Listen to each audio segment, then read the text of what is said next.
दोस्तों, एक कहावत है कि प्यार अंधा होता है, लेकिन दोस्तों प्यार इतना अंधा नहीं होता है कि सही और गलत की पहचान ना कर सके।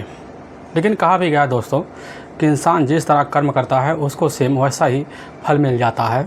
आज की घटना में बस सेम ये ऐसा ही हो जाता है कि जिस वजह से ना सिर्फ एक युवती इस दुनिया को छोड़कर काफ़ी बेरहम तरीके से चली जाती है, बल्कि उसी के पीछे कई लोगों का ज़िंदगियाँ भी बर्बाद हो जाती हैं। आज की घटना में क्या था, आज की घटना में क्या हुआ, आज की घटना की आप पूरी तह तक सच्चाई जानने के लिए इस वीडियो को आप लास्ट तक ज़रूर देखिएगा।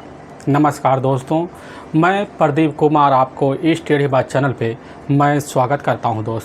दोस्तों आज की यह जो सच्ची घटना है, यह घटना सुनाने से पहले मैं आपसे एक छोटा सा रिक्वेस्ट करना चाहता हूं, क्योंकि आप अगर हमारे चैनल पर नए आए हुए और पहली बार आए हुए हैं तो एक बार जाकर आप अपने इन्हीं प्यारे हाथों से एक बार इस चैनल को आप सब्सक्राइब कर लीजिए ज़रूर, जिससे आपकी वजह से आज यह वीडियो ज़्यादा से ज़्यादा लोगों तक पहुंचाया जा सके, क्योंकि आज का वीडियो काफ़ी इम्पोर्टेंट होने वाला है।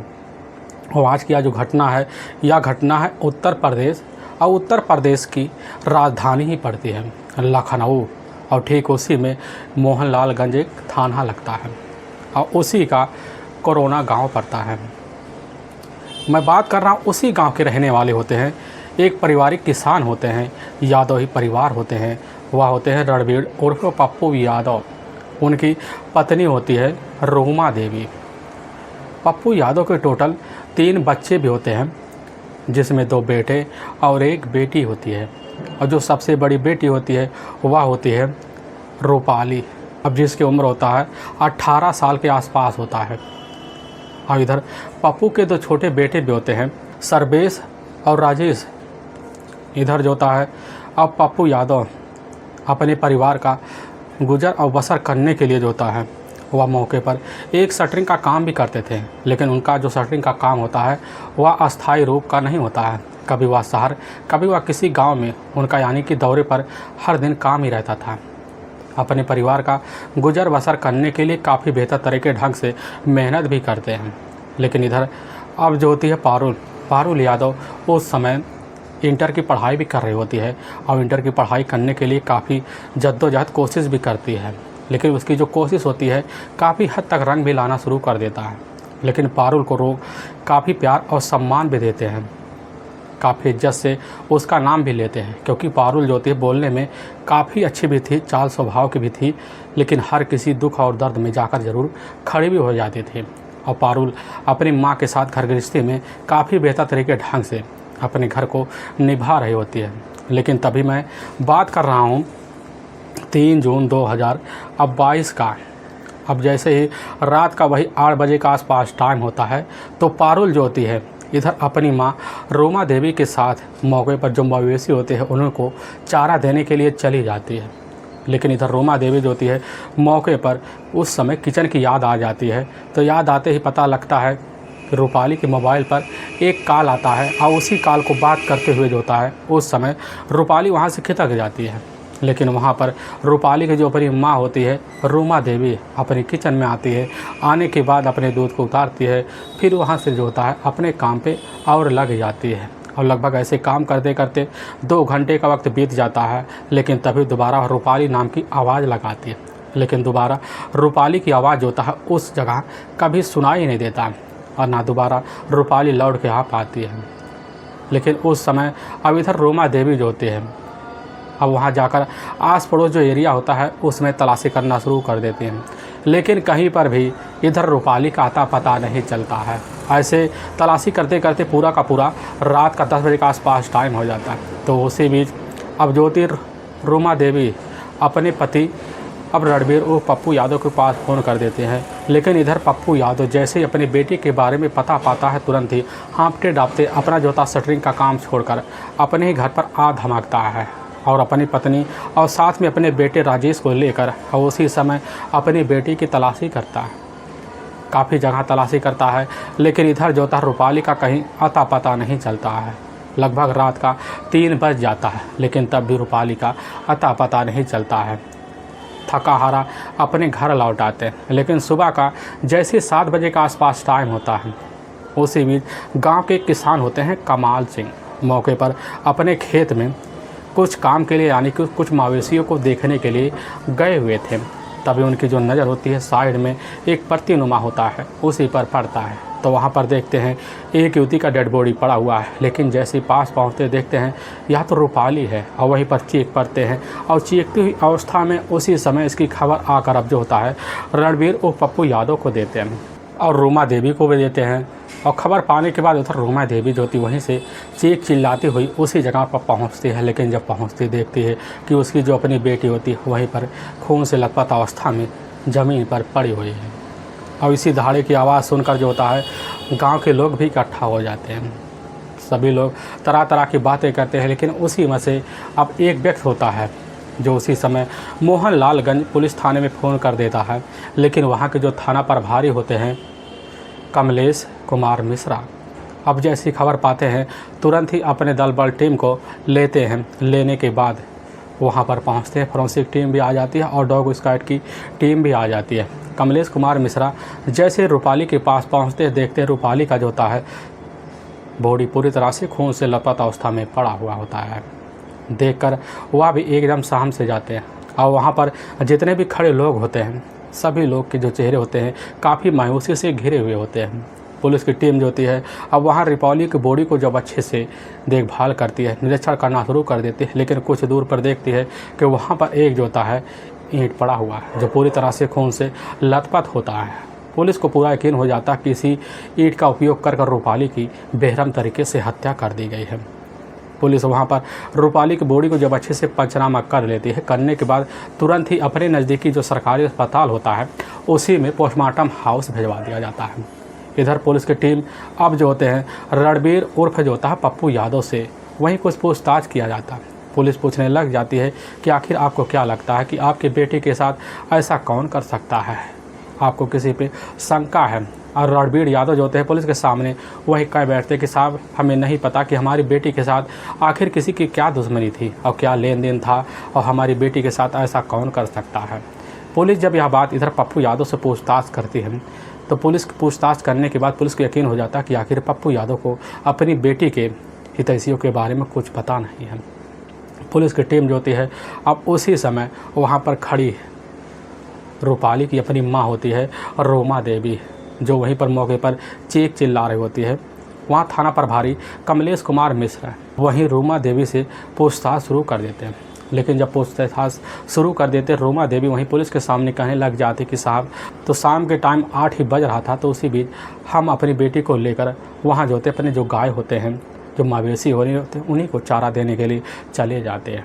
लेकिन उसी बीच हमारी बेटी का जो मोबाइल होता है मौके पर बज उठता है। वह 1 मिनट हमारे सामने तो बात करती है, लेकिन कुछ मिनट के बाद हमें ध्यान आता है कि किचन में रखा हुआ दूध है और उसी वक्त हम चले आते हैं, लेकिन हमें नहीं पता कि हमारी बेटी जो होती है उस समय कहाँ चली गई।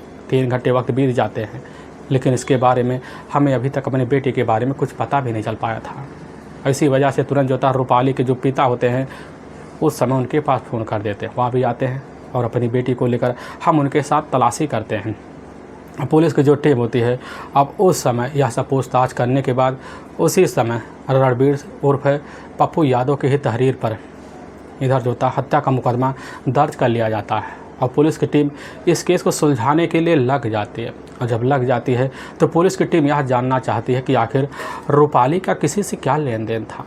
और पुलिस की टीम अब इसी फिराक में लग जाती है। पुलिस की टीम सबसे पहले मुखबिर लगा देती है ताकि पता चल जाए कि आखिर रूपाली जो होती है कहीं किसी की साथ दुश्मनी तो ले नहीं बैठी है, या किसी का पैसा का लेन देन तो नहीं है, या किसी अपने हितैषी या कॉलेज में किसी से दुश्मनी तो नहीं बना रखी है। अब खबरें भी लग जाते हैं इस चीज़ की खबर लगाने के लिए।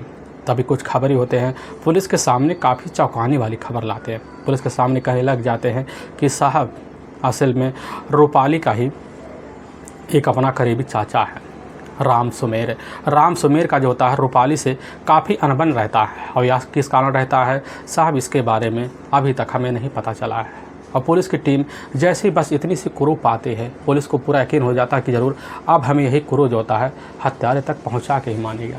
तो पुलिस की टीम उसी समय बिना देरी किए तुरंत एक टीम आती है। आने के बाद अब वहाँ रूपाली की अपनी जो माँ होती है रोमा देवी से पुलिस वहीं पूछताछ शुरू कर देती है। रोमा देवी पुलिस के सामने कहने लग जाते हैं कि साहब हाँ राम सुमेर और उसका एक अपना छोटा भाई है आशीष यादव, आशीष यादव जो होता है, हमारी बेटी जब गुमशुदा हुई थी तो उस समय हमारे साथ मिलकर हमारी बेटी के काफ़ी जगह पर तलाशी करवाया, लेकिन जहां पर हमारी बेटी का डेड बॉडी सुबह मिला हुआ था उस जगह को छोड़कर यहां तक तालाब के किनारे किनारे हमें भी फोकस करवा रहा होता कि कहीं हो सकता रूपाली का पैर जो था तालाब में फिसल कर अंदर चला गई।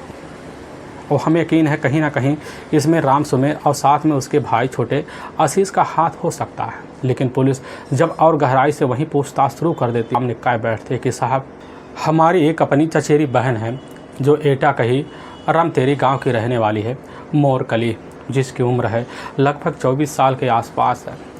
और हमारी अपनी चचेरी बहन से ही हमारे चचेरे देवर राम सुरेंद्र के साथ प्रेम संबंध चल रहे हैं। और इसकी जानकारी हमारे पूरे परिवार को, हमारे अपने पति, यहाँ तक कि हमारी अपनी बेटी रूपाली को भी था। और इसीलिए हमारी बेटी रूपाली जो होती है अपने चाचा से काफ़ी खपा से रहती थी, और इतनी खपा रहती थी कि राम सुमेर जो होता है वह जो होता है अपनी भतीजी से झगड़े तकरार कर बैठता था। और हमें यकीन हो जाता है कि साहब अब राम सुमेर ने ही कहीं ना कहीं रूपाली के साथ कुछ ना कुछ किया है। अब पुलिस की जो टीम होती है उसी समय अब रोमा देवी के ही तहरीर पर सबसे पहले राम सुमेर और रणबीर, यहाँ तक कि उसके अपने छोटे भाई को भी कस्टडी में लेती है। पुलिस की टीम इन तीनों से वहीं पूछताछ शुरू कर देती है। लेकिन जब पूछताछ शुरू किया जाता है तो पुलिस के हाथ कोई ऐसा क्रू नहीं लगता जिसकी वजह से राम सुमेर पर ज़्यादा से ज़्यादा फोकस किया जाए।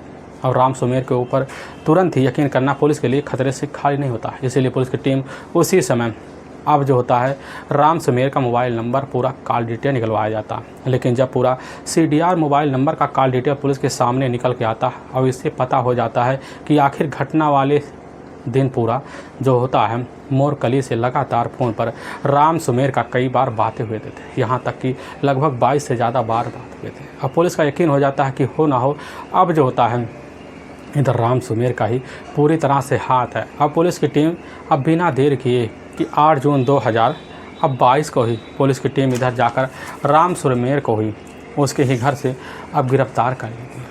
लेकिन जब गिरफ्तार किया जाता है तो पुलिस की टीम मोहनलालगंज थाने राम सुमेर को जब लाती है, राम सुमेर को जब थाने में ले आती है, पूछताछ शुरू कर देती है। इधर राम सुमेर जो होता है पुलिस को देखते ही थर थर काँपना शुरू कर देता है।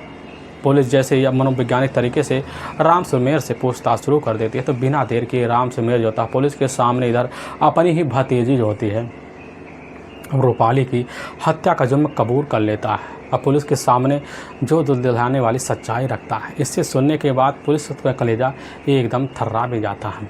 असल में उत्तर प्रदेश का एक ज़िला पड़ता है एटा, और उसी में एक रंगतेरी गांव लगता है। उसी गांव की ही रहने वाली होती है, वह होती है रोमा देवी। रोमा देवी की एक अपने ही चचेरी बहन होती है मोरकली। मोरकली जो होती है उस समय अनाथ होती है। लेकिन उसी समय इधर रोमा देवी के जो अपने माता पिता होते हैं उस समय मोरकली को वह जाकर अब रोमा देवी को सौंप देते हैं। रोमा देवी जो होती है इधर मोरकली को अपने पास बुला लेती है और ठीक 3 साल पहले जो होता है अब मोरकली आकर इधर रोमा देवी के घर में रहना शुरू कर देती है। रोमा देवी के घर में रहने की वजह से जो होता है मोरकली अपनी बहन की काफ़ी मदद करती है। रोमा देवी के घर में काफ़ी ज़्यादा काम भी रहता था और इस काम को और हल्का करने के लिए मोरकली जो होती है काफ़ी हितैषी बन जाती है। और इसीलिए इधर रोमा देवी अब मोरकली पे काफ़ी ज़्यादा ध्यान देना शुरू कर देती है और काफ़ी इज्जत भी कर देती है। लेकिन इधर जो होता है रोमा देवी की पड़ोस के रहने वाले उसका एक अपना चचेरा देवर होता है राम सुमेर। राम सुमेर जो होता है जिसकी उम्र लगभग 29 साल के आसपास होता है, उसकी अपनी पत्नी भी होती है जिसके टोटल 2 बच्चे भी होते हैं। लेकिन राम सुमेर एक रंगीला किस्म का होता है। अगर किसी के घर में कोई औरत नात रिश्तेदार आई हुई है तो वह जाकर हंसी मजाक कर कर ज़्यादा से ज़्यादा हितैषी बनकर उसके करीब जाने की कोशिश करता है। और कई लड़कियों के साथ राम सुमेर का जो होता है काफ़ी चर्चे भी हो चुके होते हैं और इसी चर्चे में अपनी ज़िंदगी राम सुमेर जीना शुरू कर देता है। लेकिन उसी बीच राम सुमेर जो होता है अब रोमा देवी के घर काफ़ी आना जाना लगा देता है। आने जाने की वजह से इधर जो होता है मोरकली से काफ़ी ज़्यादा करीबी बना लेता है, क्योंकि मोरकली देखने में काफ़ी खूबसूरत होती है और रिश्ते में एक साली भी लगती है।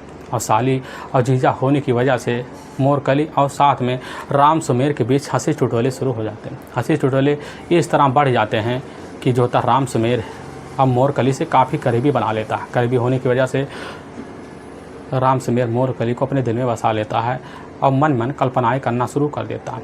लेकिन मोरकली भी समझ जाती है कि आखिर राम सुमेर हमसे चाहता क्या है।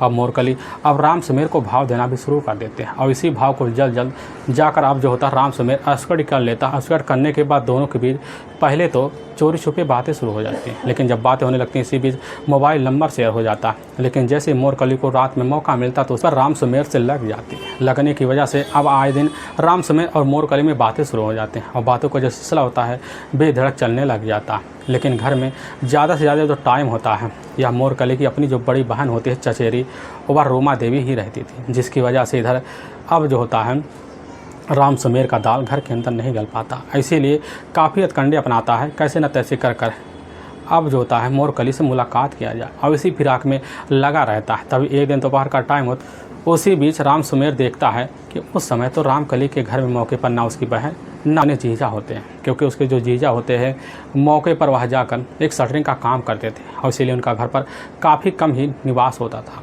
यह मौके की तलाशी में राम सुमेर जब बैठा रहता है तो मौका भी पा जाता है। घर के अंदर जाता है तो वहीं पर बाथरूम से निकलती है मौके पर मोरकली जैसी राम सुमेर को देखती है। देखने के बाद तुरंत इशारा करने के बाद उसी समय एक बेडरूम होता है, उसी बेडरूम में राम सुमेर को ले जाती है, वहीं पर संबंध बना देती है और संबंध का जो सिलसिला होता है बेधड़क अब इधर जो होता है राम सुमेर और साथ में मोरकली का चलना शुरू हो जाता है। और चलते चलते वक्त गुजर जाता है, लगभग 2.5 साल का वक्त बीत जाता है, लेकिन इसकी जो खबर होता है किसी को भी नहीं चलता। तो इसी बीच रूपाली जो होती है मौके पर इंटर की पढ़ाई जब करना शुरू कर देती है तो उसी बीच उसका पढ़ाई पे ज़्यादा फोकस लग जाता है। लेकिन जब पढ़ाई पे फोकस करती है तो घर में उसको काफ़ी ज़्यादा ध्यान आना शुरू हो जाता है कि हमारी जो अपनी मौसी है वह मौसी की जो चाल चलन है ठीक नहीं है। वह समझने को उसको टाइम ही नहीं लगता, शंका तो होने लगता है हमारे चाचा जो होते हैं राम सुमेर के साथ हमारी मौसी का काफ़ी करीबी बन रहा है। लेकिन इधर रूपाली अपने पढ़ाई के उलझने की वजह से ध्यान देना भी नहीं चाहते थे। लेकिन एक दिन दोपहर का टाइम होता है, दोपहर के टाइम में इधर रूपाली का एक छुट्टी हो जाता है और जैसे अपने घर में पहुँचती है तो उसी बीच अपना जो झोला होता है उस झोला को साइड रखती है। लेकिन जैसे ही किचन की तरफ जाती है तो एक दरवाज़ा होता है, उसी दरवाजे के अंदर से एक आवाज़ आ रही होती है और उस आवाज़ को कान लगा के जब सुनती है पता चलता है कि हमारी जो अपनी मौसी है मोरकली के कमरे से किसी मर्द का आवाज़ आ रहा है। लेकिन जब उस आवाज़ को काफ़ी ध्यान से सुनती है तो उसको पूरा यकीन हो जाता है या तो हमारे चाचा राम सुमेर का आवाज़ है।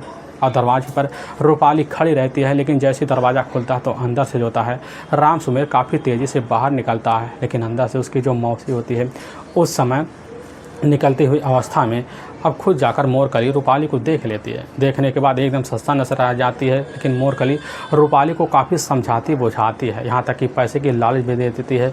लेकिन रूपाली अपनी जिद पे अड़ जाती है। अड़ने की वजह से इधर इसकी सूचना जाकर अपनी माँ रोमा देवी को दे देती है। लेकिन रोमा देवी जैसी पता पाती है तो उस समय उसके पैरों को नीचे से जमीन से खिसक जाता है। खिसकने की वजह से अपनी छोटी जो बहन होती है मोरकली को काफ़ी डांट फटकार लगा देती, कहने लग जाती है कि आज के बाद जो होता राम सुमेर हमारे घर नहीं आना चाहिए। और इसकी शिकायत जाकर इधर जो होता खुद रोमा देवी अब जाकर अपने ही चचेरे जो दादा होते हैं उनके यहाँ कर देते हैं, जिसकी वजह से उस दिन से राम सुमेर का अब उस घर में आना जाना बंद हो जाता है। लेकिन इधर मोरकली जो होता है एक रात भी राम सुमेर के बगैर नहीं रह पाते हैं, लेकिन राम सुमेर भी मोरकली के बगैर एक रात भी नहीं रह पाता, जिसकी वजह से इनकी दूरियाँ इनके लिए काफ़ी दिक्कतों का कारण भी बन जाता है। अब इसी दूरियाँ को दूर करने के लिए काफ़ी जो होता है इधर राम सुमेर प्लान बनाता और इसी प्लान के तहत जो होता है चोरी छुपे मिलने की कोशिश करता है। लेकिन उसकी जो कोशिश होती है यह दोबारा रंग लाती है और दोबारा रंग लाने के बाद एक दिन फिर जो होता है रूपाली के सामने आंखों के सामने इन दोनों का जो संबंध होता है दिख सा जाता है। दिखने की वजह से रूपाली उस दिन से अपने चाचा से काफ़ी खन्नास खाना शुरू कर देती है। लेकिन जब भी अपने चाचा को देखती तुरंत ही उनको अपने घर से निकालने के लिए काफ़ी कोशिश करती है, इतनी कोशिश करती कि अपने चाचा से लड़ झपड़ बैठती। अब इसकी खबर इधर जाकर रूपाली के द्वारा रूपाली के जो पिता होते हैं अब रणवीर कुमार यादव को लग जाता है। लेकिन जब लगता तुरंत ही आकर अपनी ही साली को काफ़ी धमकाते हैं और साथ में अपने चचेरे जो भाई होता है राम सुमेर को भी डांट डपाट ला कहने लग जाता है कि आज के बाद तुम्हारा हमारे घर में आना जाना बंद है। लेकिन इधर जो होता राम सुमेर अब इधर जो होता रूपाली से भी काफ़ी ज़्यादा परेशान हो जाता। वह समझ जाता है कि रूपाली की वजह से ही हमारे प्यार में काफ़ी दरारें पड़ी और हम अपनी प्रेम का मोरकली से मिलने में काफ़ी असमंजस सा महसूस कर रहे हैं। और राम सुमेर जो होता है उस दिन से उसको काफ़ी पछतावा भी हो जाता है कि कैसे न तैसे कर मौका दोबारा निकाला जाए।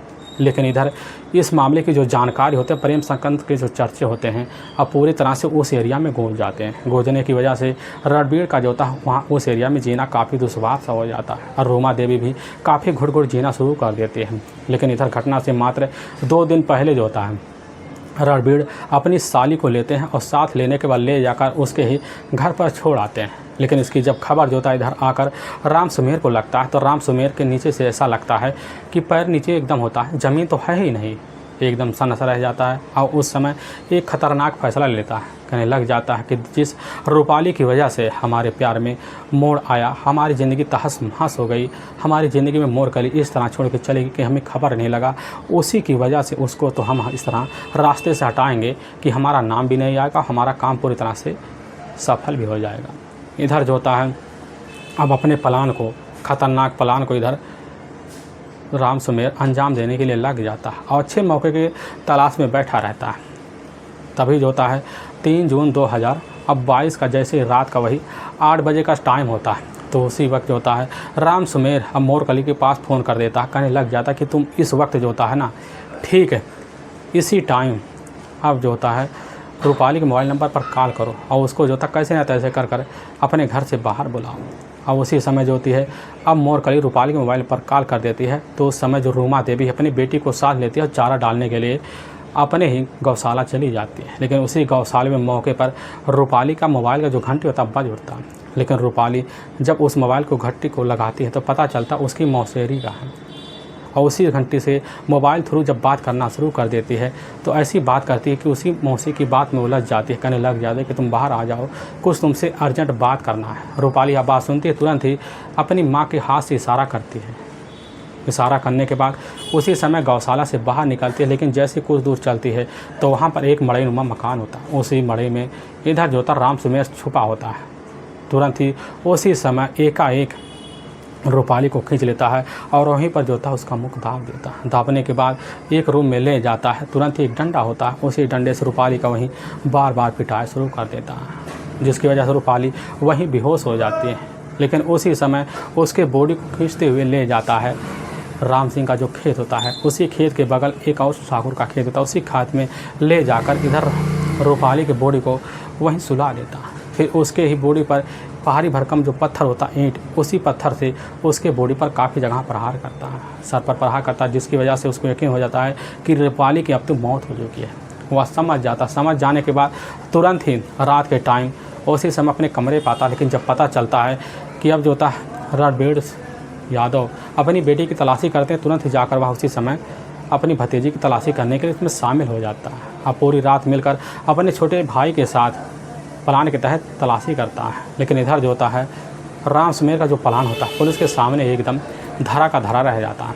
लेकिन वाकई में दोस्तों पुलिस के सामने जब यह सच्चाई निकल के आता है, आने के बाद पुलिस की टीम जो होती है बिना देर किए राम सुमेर को ले जाती, वहाँ की कोर्ट में पेश कर देती है। पेश करने के बाद पुलिस की टीम जो होती है ले जाकर राम सुमेर को ही वहाँ के जो जेल होता है एक लंबी सज़ा के तौर पर डाल देते हैं। दोस्तों हमें इस घटना का सुनाने का जो उद्देश्य होता है किसी को परेशान करना नहीं है, बल्कि आपको यह बताना है कि आप जहाँ भी रहें आप सावधान और सतर्क जरूर रहें। दोस्तों फिर मिलेंगे एक नए वीडियो के साथ, तब तक के लिए जय हिंद और जय भारत।